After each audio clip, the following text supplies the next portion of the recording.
And we thought it was really important for you to be able to see someone who's been impacted by your donations.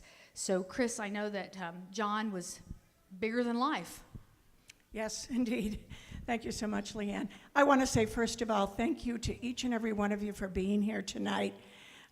This is such a tremendously wonderful and worthy organization to support, and I personally can testify to that fact. I had been connected a tiny bit through a contribution to Clarehouse when they first opened that beautiful building that they have off of Mingo. And I didn't know anything about it. I just thought it sounded like a good cause, and I gave a small donation. Never, ever dreaming that I would be called upon to avail myself of the talents and the love and the tenderness and the professional care that's offered there. A little bit about my story. My husband, John, had been fighting a battle with Parkinson's disease for 15 years. And last July 5th of 2016, he was doing very poorly, and I suspected that something else was going on. We managed to convince him to get to the doctor, and he was diagnosed with pancreatic cancer. It's something that I've always heard is tremendously difficult to fight, and it proved to be so with him. He was diagnosed on the 15th of July of 2016. The doctors thought that we would have between 6 and 18 months together before it took its toll.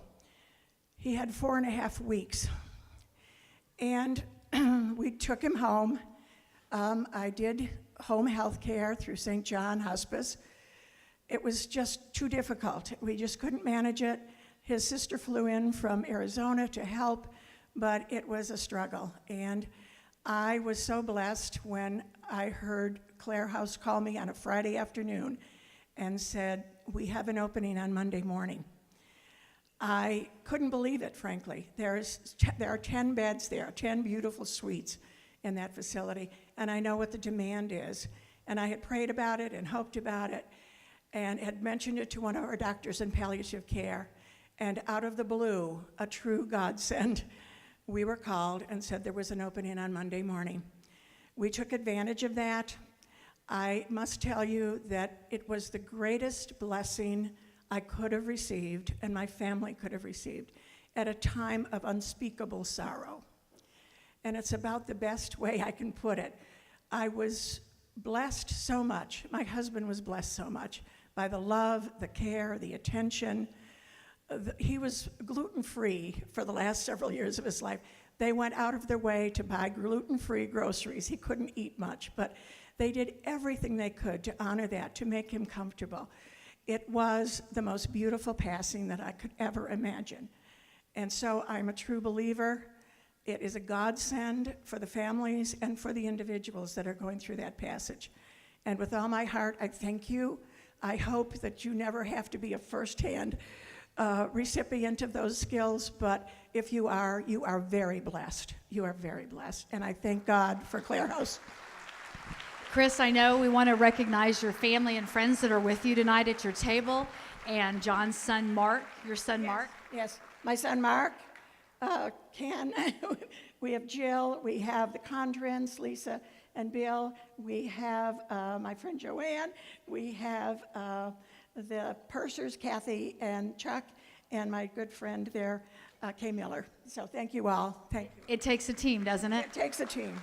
Thank you very much. Nice hand for Christine Dietrich. Thank you. You bet. And of course, it is very important. I mean, she's just one of many of the families that have been touched by Clarehouse and what they do. And as she mentioned, you never know when you need this service that it's available. At this time, I'd like to introduce the Executive Director of Clarehouse, Kelly Scott. We have some special recognitions.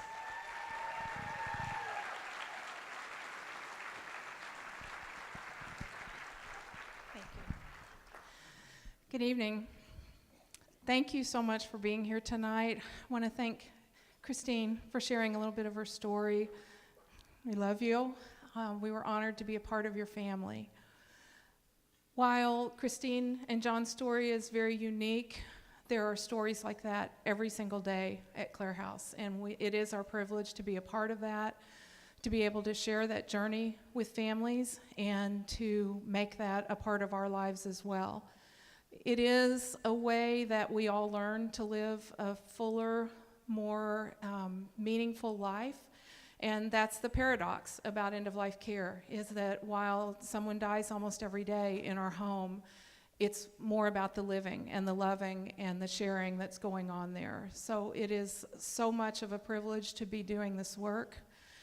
Next month, in October, it will be 14 years. For those of you that were with us, thank you. I see some faces here tonight that have been with us since the beginning, that knew us when we were in those teeny tiny little apartments off of 51st Street that were our first home and were sacred space just as much as the beautiful campus that we live in now on Mingo.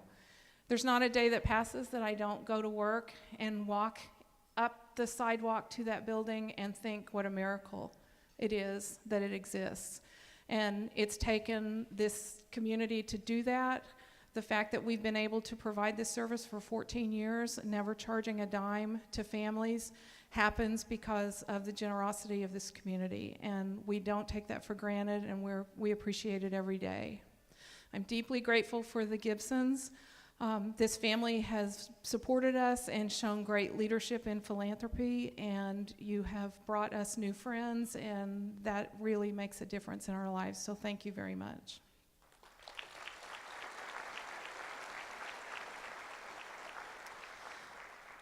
I want to give a big thank you to Ted Sherwood. Where are you, Ted Sherwood?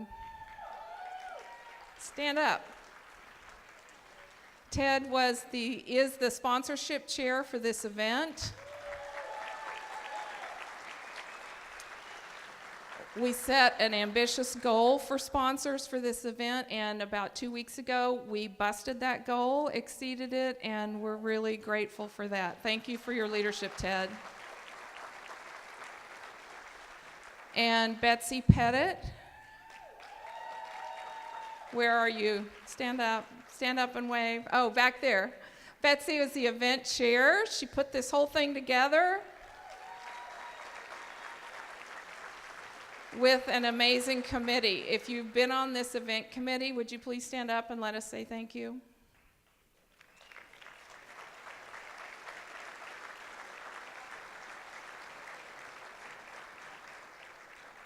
And board members, all of you that are board members here tonight, would you stand up and let us show our appreciation for you as well?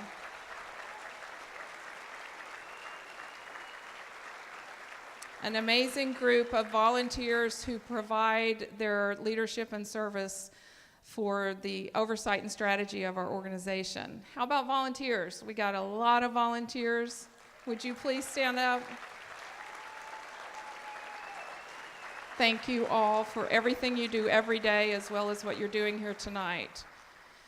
And then, of course, the heart and hands of all the work that we do is our staff. Would you all please stand up?